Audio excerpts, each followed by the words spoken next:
Bien, empecemos, ahorita sí. El día de hoy vamos a hablar sobre los circuitos de control. Por favor, en el momento en que dejen de ver, si se comparte la pantalla, si llega a haber un error, me indican para volver a compartir o actualizar. Ya, bien, todo. Gracias. Entonces, vemos este primer circuito de control que un compañero suyo me había pedido ejercicios. Esta parte, por ejemplo, es lo que nosotros llamamos control eléctrico, ¿ya? Podemos ver aquí también una protección de sobrecorriente, además que tiene también un térmico de motor y de maniobra. Seguido de ello tiene el famoso guardamotor que protege al mismo, ¿no? Y bueno, y tiene un transformador para el circuito de control y el circuito de potencia. Pero bueno, eso de ahí lo van a aprender en más detalle en control eléctrico, seguido de PLC. Si ya no lo están viendo, ¿qué están viendo? ¿Están viendo ya control eléctrico en este ciclo? No, ya, entonces no lo ven ya. Entonces no nos vamos a enredar todavía. Aún no. Esto es bien interesante y bastante entretenido en realidad. No lo vamos a profundizar para no enredarnos, pero lo que quiero es que analicemos los componentes que se van a dar cuenta luego, que es importante que sepan, puesto que lo van a utilizar. Por ejemplo, en esta primera parte podemos ver, en este caso, los pulsadores. Si se recuerdan que nosotros habíamos estudiado pulsadores, habíamos visto lo que son conmutadores, también habíamos visto lo que son interruptores y finales de carrera. Todos ellos vimos en lo que se refiere a medición de posición, ¿ya? Y eso fue, en este caso, por ejemplo, en este diagrama tenemos un pulsador de marcha y un pulsador de parada o de emergencia. Se dan cuenta que en este caso tiene dos contactos. El pulsador de parada tendrá un contacto normalmente cerrado que ante una emergencia se abrirá. Y el pulsador de marcha, en cambio, al contrario, tendrá un contacto normalmente abierto que al pulsarlo se cerrará. Luego tenemos un selector. También habíamos visto, recuerden, los que son de multiposiciones. Eso vimos al final de la unidad de medición de posición. Este selector va a permitir cambiar en 3 posiciones. 1, 0 o al otro lado que también se le llama 2, ¿ya? Este también es parte. Se dan cuenta que estos son sensor de posiciones porque me permite indicar al circuito cuándo debe actuar, ¿ya? Pero es necesario que el objeto haga contacto con el sensor, que en este caso lo hace el usuario, ¿ya? Seguido de ello pueden darse cuenta que, bueno, tiene el circuito de fuerza, que es un motor, una bomba, ¿ya? Y tiene un sensor de nivel, que en este caso le llaman boya dentro del depósito, ¿ya? Esta boya, voy a tratar de hacerle un zoom aquí. Esta boya tiene 3 cables. ¿Se fijan bien? Recuerden que habíamos analizado nosotros 3 colores. En este caso, si se fijan bien, los cables que le pertenecen a ese sensor es café, azul y negro, que es el negro de salida, y azul del negativo. En este caso el café no lo están usando, pero es solo un bosquejo, no significa que esté correcto, porque recuerden que son diagramas de internet, a veces hay una falla. Lo que yo quiero que analicen es el uso de los elementos, porque cuando ustedes vayan ya a control eléctrico o a PLCS, que viene es un ciclo después de control eléctrico, van a utilizar todos los sensores, pero ya no van a estudiar a los sensores por unidad y tampoco van a estudiar las conexiones de los sensores, sino que van a conectarlos ya inmediatamente acorde a la aplicación, ¿ya?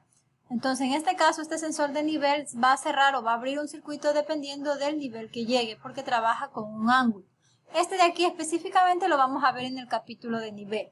Por ahora nos concentraremos en los que ya hemos analizado, por ejemplo, los 2 pulsadores, que eso se usa en gran cantidad, el pulsador de marcha y el pulsador de parada, o botón de marcha.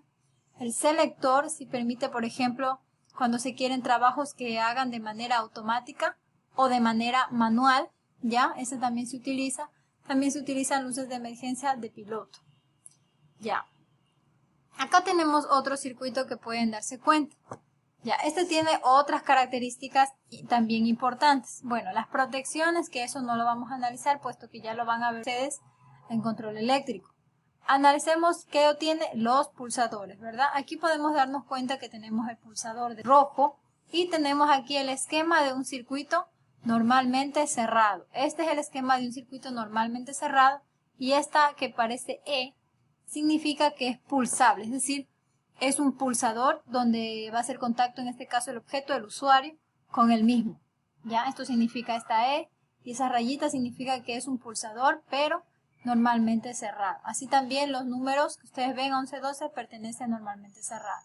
13, 14, o mejor dicho, 1 y 2, que igual lo van a estudiar en detalle más adelante en control eléctrico, pero para que estén un poquito adelantados, 1 y 2 es para cerrado y 3 y 4 es para abierto. Y dependiendo del número de elementos, pues ya va aumentando 11, 12, dependiendo de las ramas de estudio. En este caso, porque hay una ramificación, sería el 1 de la primera rama del primer circuito cerrado y el 1 y 1 de la primera rama, pero del circuito abierto 3 y 4. ¿Ya? ¿Qué más podemos ver aquí? Bueno, esa parte. Además, este de aquí tiene otro sensor adicional. Tiene un actuador luz piloto, que cuando se enciende el equipo es indicando, recuerden los indicadores que vimos, los instrumentos indicadores, indicando que ese circuito se encuentra energizado o si el motor está encendido, dependiendo de la aplicación. Pero se dan cuenta aquí, ya que ya estamos utilizando un instrumento indicador, ¿ya? Otra cosa que podemos darnos cuenta es lo siguiente. Ay, se fue. No. Vamos a ver. A ver. Es la boya. ¿Se dan cuenta? La boya está normalmente cerrada y por tanto va a permitir que se mantenga encendida la bomba. Sin embargo, cuando llega a cierto nivel, estas boyas tienen un grado de inclinación. Cuando sube el nivel de agua, la boya también se va elevando. Y cuando la misma se encuentra a un grado de inclinación de cierto valor determinado en la hoja técnica, entonces el circuito se abre si es que está abierto y se cierra si es que está cerrado. Si es que está abierto se cierra y si es que está cerrado se abre. De esa manera interrumpe el circuito y detiene la bomba y también obviamente se apaga y el llenado finaliza. ¿Sí? Ese es, por ejemplo, aquí estamos usando un sensor de nivel que específicamente lo estudiaremos más adelante, pero para que tengan en cuenta, también tenemos los pulsadores, que son las mediciones de posición que ya habíamos analizado. Tenemos también una luz piloto, que es un indicador, es un instrumento indicador, ¿ya? Para analizar. Y este de acá ya se refiere a lo que es el circuito de potencia. Todos los breakers, guardamotor, todo ello son los circuitos de potencia. Ya, ¿alguien escribió? No. Ya. Vamos con el siguiente. Este de aquí no se ve bien, creo que voy a tener que pasar al siguiente porque no se aprecia muy bien. Miren, por ejemplo, este circuito de aquí.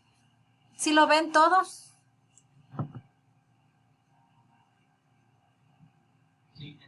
¿Sí? Ya. ¿Qué me pueden decir? ¿Qué tipo de sensores va a haber ahí?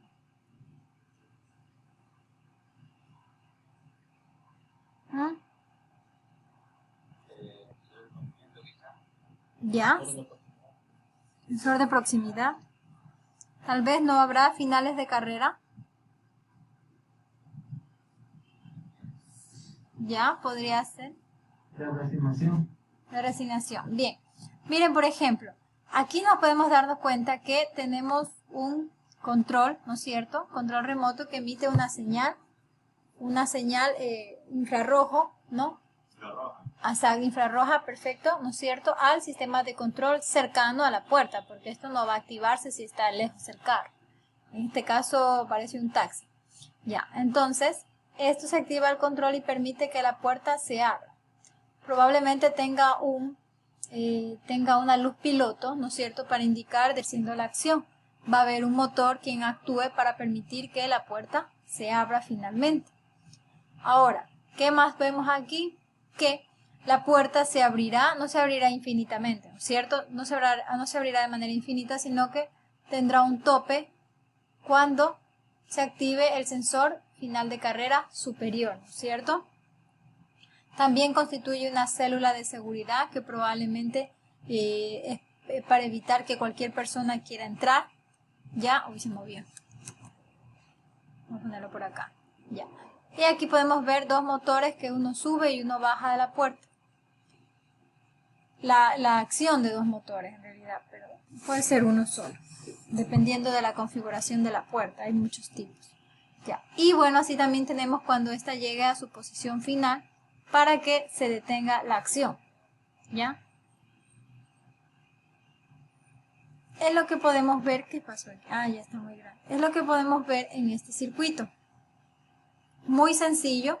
Ustedes conocen el proceso, pueden describir el proceso, ¿no es cierto? Van a decir que el carro va a ingresar, la puerta va a accionar un dispositivo para comunicar que de inicio al sistema de control, el carro va a ingresar, luego va a cerrarse la puerta. Inicialmente se tiene que abrir la puerta, pero hasta un tope dado por el final de carrera superior, luego deberá bajar hasta el final de carrera inferior y terminar el proceso, y deberá estar habilitada la programación para que pueda repetirse varias ocasiones, es decir, que el código deberá ser validado.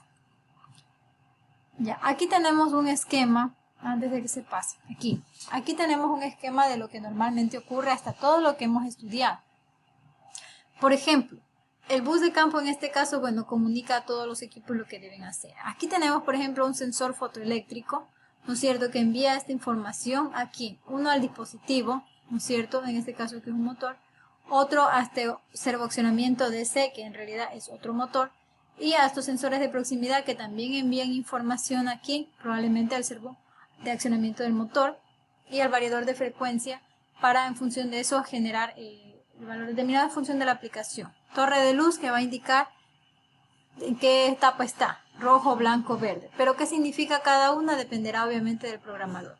Toda esta información es captada a través de un controlador lógico y enviada ya a un sistema de red de área local para que el usuario pueda comprender el lenguaje de hombre-máquina.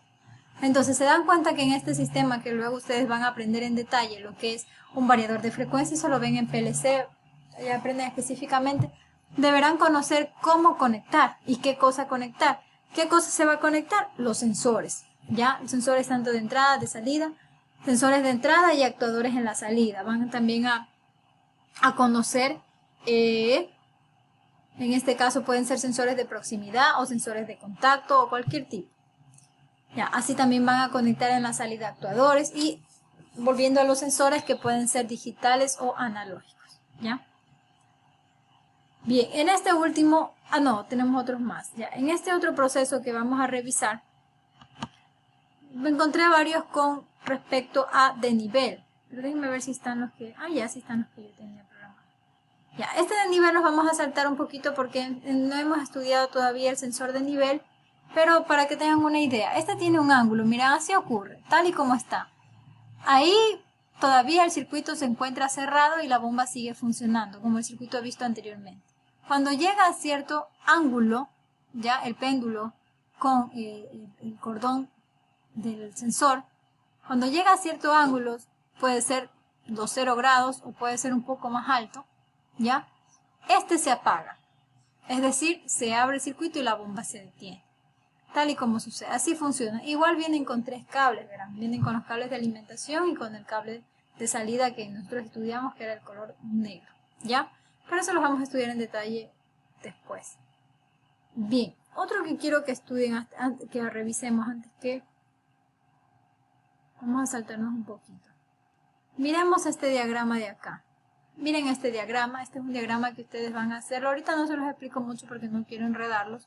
Pero este diagrama es un diagrama, una programación para PLC, donde involucra varias entradas y varias salidas. Si se dan cuenta, aquí tenemos S2, S1, S2, S3, S4. Este S1, por ejemplo, con este signo de una V, significa interruptor, que probablemente será de 2 o de 3 posiciones. Ya, eso es lo que significa esta V que ven aquí. Ya. Luego tenemos varios elementos más que son realmente pulsadores. Pulsadores donde ustedes pueden ver que están normalmente abiertos y siempre tienen el 3 y el 4 y se alimentan de la misma RAM. Y seguido de ello vemos la entrada de sensores. Ahora en este plano ustedes ya pueden identificar que se tratan de sensores capacitivos, ¿verdad? Porque tiene el símbolo del rombo que significa sensor de proximidad y tienen el capacitor que es un sensor capacitivo. Y así está formado de otros sensores de pulsadores, como ven aquí, que también son sensores, sino que solo son sensores de contacto y los otros solo son de proximidad. Se dan cuenta que cuando ya vayan al otro nivel, simplemente van a conectar estos sensores y a darles una utilidad, pero ya no los van a analizar independientemente.